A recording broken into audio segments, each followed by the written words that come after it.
Hey guys, welcome back. Welcome if you are new. This is going to be your Leo, Sun, Moon, and Rising weekly reading. I do consider all of these readings to be timeless. So whenever you are guided here, just trust that it is the right time for you. And we pulled Manas. Manas is the collective. It's your values. It's the community. Oh, shit. It is your relationships. So let's get some cards out here. I'm going to start with the Black Moon Astrology cards. I always like to set the intention that everyone that's meant to be here will find their way here. And there will be some kind of message to uplift, heal, or inspire. May these cards represent the highest order of truth and bring clarity. Messages for my Leo, Sun, Moon, and Rising.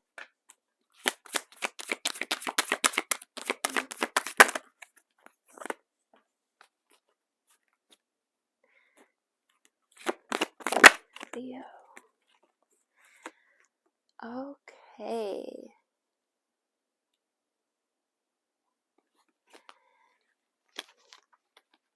On the bottom of the deck, we've got the first house, the body. We've got some really big energies out here. First of all, we've got the solar eclipse, the energy of revolution.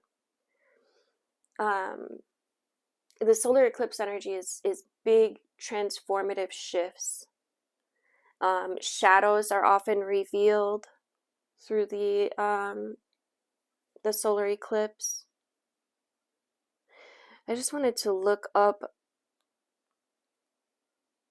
and I know we also we have Mercury retrograde out here. I just wanted to look up if we had any more solar eclipses coming. No, we had the annular solar eclipse on October 2nd. So we're still kind of in that energy. Honestly, I feel like the total solar eclipse that we had a couple months ago is still making, I mean, and along with the partial that we had, but this is energy of big change, big transformations. 44 breaks down to an 8. 8 represents the connection of all things, right? 4s represent stability, structure, foundation. And this is the card of revolution. Bill Viola says, revolution is actually something that starts in individual hearts. Okay, so this card spells change. And Pluto also emphasizes change. Now, mind you, both of these are master numbers. We just had actually, we're in the 111 portal today. Why was I thinking that was yesterday? It's 111. It's 11-1. My bad. But the 111 portal, and the ones have been really significant. One is source energy, the oneness that we all are, the one that we all branched off from. And Pluto is the energy of transformation. Beginnings, endings, and transformation. Pluto is the smallest and outermost planet in our solar system, but he probably carries the most weight, okay, because he's the planet of extremes. Birth, sex, death, all Pluto's themes, okay. In Greek legend, Pluto was actually the god of the underworld. Hades was his earlier name, and Hades came to designate the dwelling place for the dead. Right? The name Hades means the unseen. It's a good description of the energies of Pluto, which again tend to transform areas of the astrological chart without us maybe even knowing until the explosion or the blowout. Okay, Pluto's a dwarf planet. which was, I think it was discovered in like 1930.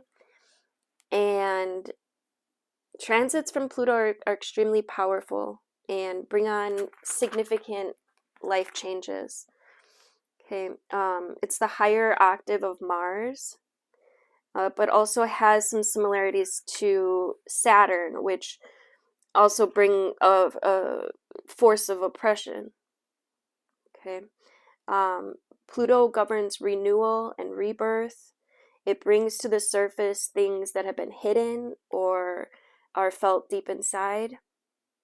And these sometimes might be too painful to confront, or too embarrassing or taboo. Pluto tends to inspire unwelcome surprises. Okay, it can be like a tower collapsing in your life, a life from which you must rebuild from the debris, and also inspiration. Many things that maybe you've relied upon for always being there, they might start to just suddenly disappear or leave. But more than anything else, Pluto represents beginnings and endings. Okay, it's not a card of physical death per se, since in our lifetimes we experience many deaths and new starts.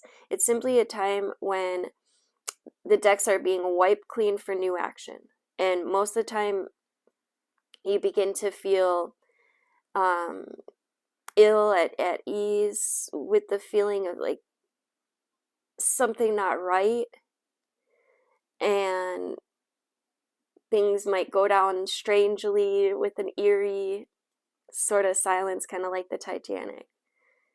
So if you're in a relationship that's been difficult, it will either end or it will deepen and become more fulfilling. Okay, any romance that starts at this time should prove to be pretty intense. Okay, it's very important to not try and control things at this time. Instead, surrender to the ups and downs for a while. And although some of these changes might be painful ones, just hang in there, surrender, okay? This too shall pass. It's also a time of intense sexuality. It might come in various forms: great sex, not enough sex, strange sex, most likely intense and consuming sex. In terms of job or career, it might be time to get another. Okay, when Pluto presents itself, you may have been recently like infatuated with a hidden subject or certain mysteries or the taboo. It could be a time when you're able to sense and feel spirits around you, especially being that we're in this this time of Halloween, where we know that the veil is very thin, as it is. And we also just came into, actually this morning, as I'm recording this, is the new moon in Scorpio, my favorite moon, actually, because it does bring about these hidden things and spirit. Sometimes this card can even indicate psychic attacks, so you should just kind of be careful who you open up to at this time. Be cautious if you're involved in anything paranormal or occult. You're not particularly vulnerable. In fact, your strength is growing, but it's important to, at this point in time, to spiritually protect yourself from anything negative, like, vampire types of people or lost spirits looking for a home. You may become upset concerning something about your past that turns out to be maybe not what you thought. And yeah, it's an intense energy. On the mundane level, you may have to be a little more careful with your finances, taxes, inheritances. Make sure you're crossing the lines and dotting the the I's. Wait, what? Dotting the I's and crossing the T's, right? Especially being that we have this this next card, the Mercury retrograde out here. And I believe we're coming into Mercury retrograde. I haven't even like checked really the astrological calendar. Hold on, let me see. I want to say, are we in Mercury retrograde, you guys? Somebody in the comments let me know. I feel like we might be. But we got Mercury here going into Sag, so maybe not yet. Maybe not yet. We do have Mercury going into Sag this week, tomorrow. So probably when you're watching this. This usually takes a little bit to upload. The Mercury retrograde is reinvention. 51 breaks down to a 6. 6 always reminds me of a pregnant woman birthing something new. And the Mercury retrograde is a time for reanalyzation, reinvention. It's regarded sometimes as a time when things tend to go wrong. It's in actuality, it marks a 3.5 week period where important actions should be postponed. Okay, so like we were talking about crossing our T's, dotting our I's, and during Mercury retrograde, we want to slow down and postpone what we can. A retrograde means to go back, to retreat, because in the sky it looks like so. Although Mercury, which is the planet of wit and fluency and adaptability,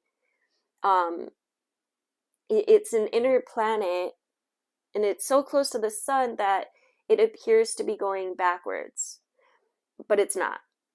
Okay, the retrograde movement of a planet is just an illusion because the Earth is orbiting the sun at a different speed than Mercury and the other planets. And still, from an astrological point of view, planets in retrograde motion cause potent effects on the Earth below, right? No planet goes retrograde more often than Mercury because it's never more than 28 degrees from the sun. And because of this, it's anything. We got this assumption that anytime anything goes wrong, Mercury must be in retrograde. Mercury isn't really a predictable planet going along its normal direct path anyway, but once it goes retrograde, all things, and you can think about it like kind of like trying to drive a car backwards. All things ruled by Mercury begin to kind of wobble and go off kilter a little bit. However, if you're a writer, when Mercury is retrograde, it's a perfect time to revise your writings.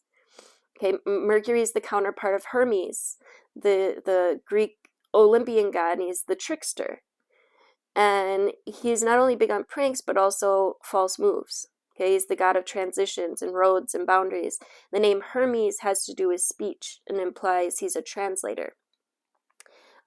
Mercury, as Hermes, conveys information.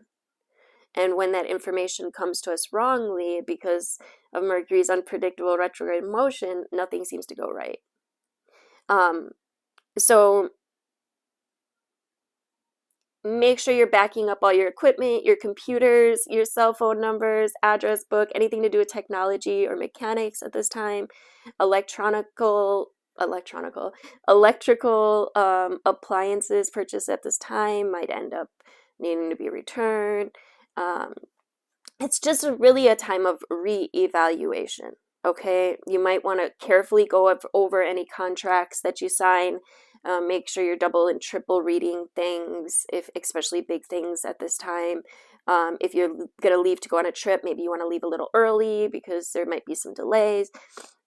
Make sure you have clothing for all types of weather because temperature could change. Right? Just be prepared. Okay.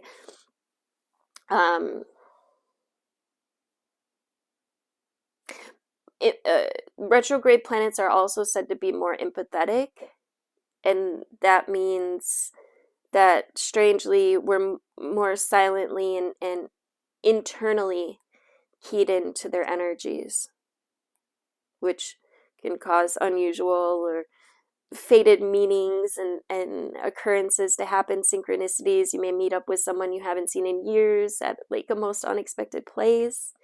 You might have a conversation with someone whom you only have a superficial relationship with, and when suddenly you connect to that person, it causes somehow a much deeper rapport.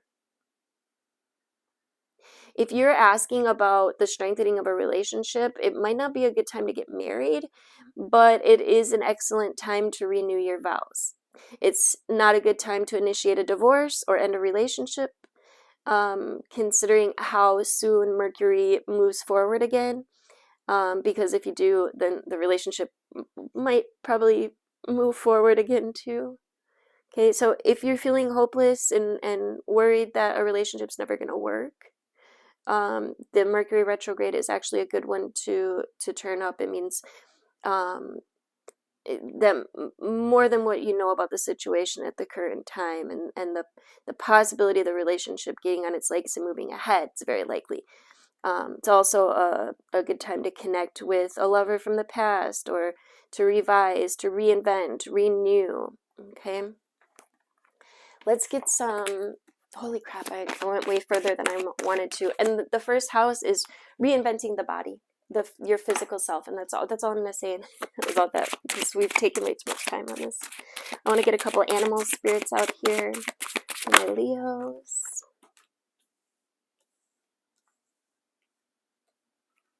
The peacock.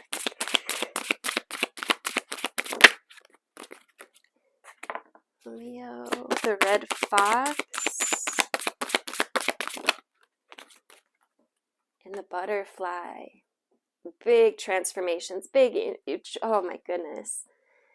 Listen, this is reinvention, transformation, revolution, prosperity, strategy. What does that one say? The soul. Ooh. The strategy of the soul. I think that's what I'm going to call this one. I had to write that down. The strategy of the soul. I like it. Feels like a soul renewal. Like a cleansing of the soul, if you will. And the peacock is number 39, which breaks down to a 12, which breaks down to a 3. And the peacock is about prosperity. It is an energy of, oh, sorry, my music goes on at 6:45 every morning. I just heard it go on. I'm like, what the hell is that? Sorry, coming back. Squirrel!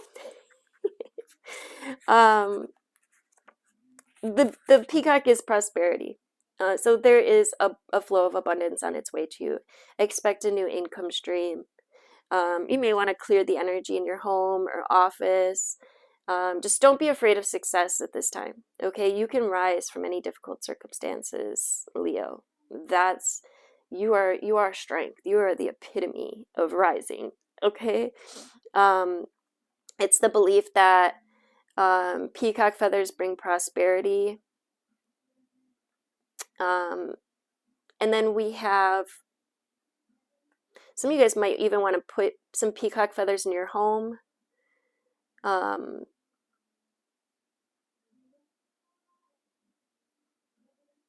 Yeah. So the peacock, or the Indian peafowl, is India's national bird. And it's actually featured in many stories with the Hindu pantheon. According to Hindu beliefs, the peacock was created from one of the feathers of the mythological bird Garuda, I think was the name. And the god Shiva rides a peacock into battle. Krishna wears a peacock feather in his headband. And And Indra sheltered his enemies under the wing of a great peacock, and then rewarded it by creating 1,000 eyes upon its feathers so it wouldn't have to worry about snakes ever again. So yeah, peacock feathers bring prosperity. And the red fox strategy, what number is this? Can you see? 3. 3 represents the mind, body, and soul. The Trinity, the Holy Trinity. And the red fox is clever, right? So you may want to work on a strategy or a plan to get what you want, to manifest. Okay? What do you have your goals written down? Do you know what you want? Do you have a way of getting there? If not, take the time to write it down. Okay? This is a time of transformation, Leo. So don't hide. Don't hide who you really are. Okay? Be a part of nature, not apart from nature. Be patient. Your opportunity will come. Kami, the mythos of this card. Kami, the spirits worshipped by the Shinto religion, can be rocks or trees or animals or even phenomena such as lightning or noted ancestors who have passed away, which, by the way, are coming through heavily in this energy that we're in. So make sure that you're taking time, if you so choose, to connect with your ancestors. Okay, I just did a live talking about this on my Facebook, also on my TikTok. I'll have it on YouTube probably by the end of the week. But yeah, it's just about creating a way to connect with your ancestors, to connect also with those that have been on this land before us. But Kami are manifestations of the energy of nature, nature itself, not a part of nature. They're manifestations of a concept called Mashubi, and it's the interconnecting and the powerful life force weaving everything together. Okay. Yeah, make a plan. If you need some prosperity in your life, or if you are wishing for a more connected relationship, write it down.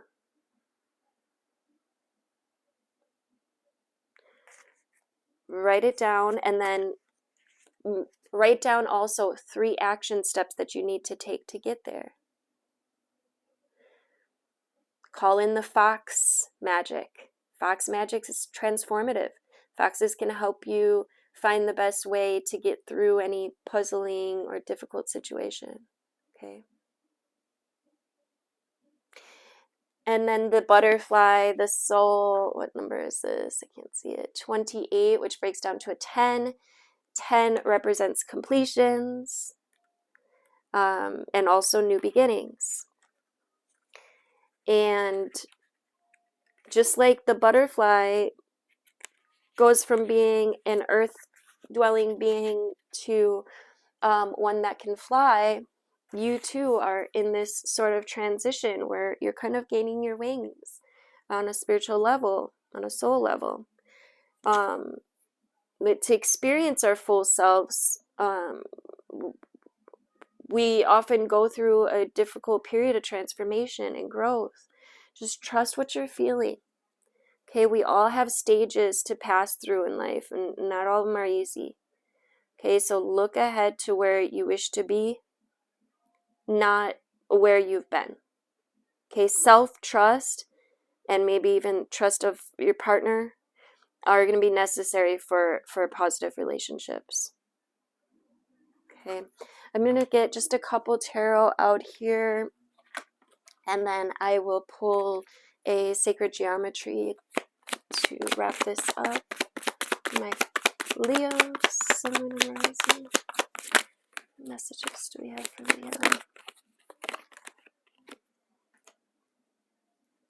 Ace of Swords, new mental energy, new ideas. Aces always bring something new, and the Swords is the mind. And then we've got the Eight of Cups. You could be thinking about walking away from a certain situation here. And then the Ace of Pentacles, new beginning. New prosperous beginning. New energy or material wealth coming in. Could be a new career, new project. We've got movement forward, fast-paced movement forward, Leo. There's momentum in this. And it feels, look at all of these are all gifts of spirit, the clouds here. And the iguana is creative energy to transform, to be able to become different, to change.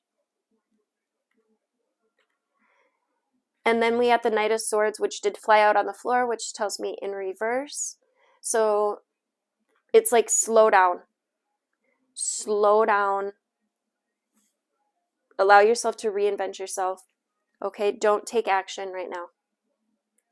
On the bottom, we have the Star, which is hope, it's renewal, it's rebirth, it's evolution. Okay, it's also feels very divinely guided, inspired, I'm hearing. Beautiful, beautiful, beautiful, beautiful. There's beautiful new beginnings coming in for you, Leo. Okay.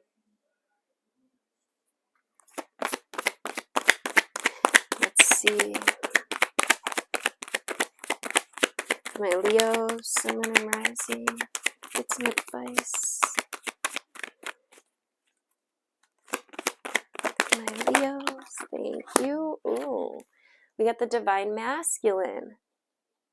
Interesting. So the frequency of the Divine Masculine supports our strong, focused, and active side, allowing it to express itself while helping us to bring our dreams and ideas into form with kindness and wisdom. It is another master number. So we got 3 master numbers out here, 44, 11, and 22. Some of you may want to check out the Shiva Divine Masculine quantum activation that I created this past week.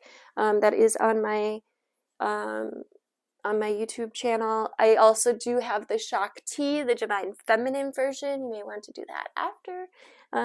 Just a suggestion for those interested. Thank you guys so much for tapping that like button. It really does help the video to circulate. Drop into the comments. Let me know you were here. Let me know how this resonated for you. Let me know, if you dare, what you're transforming in your life right now.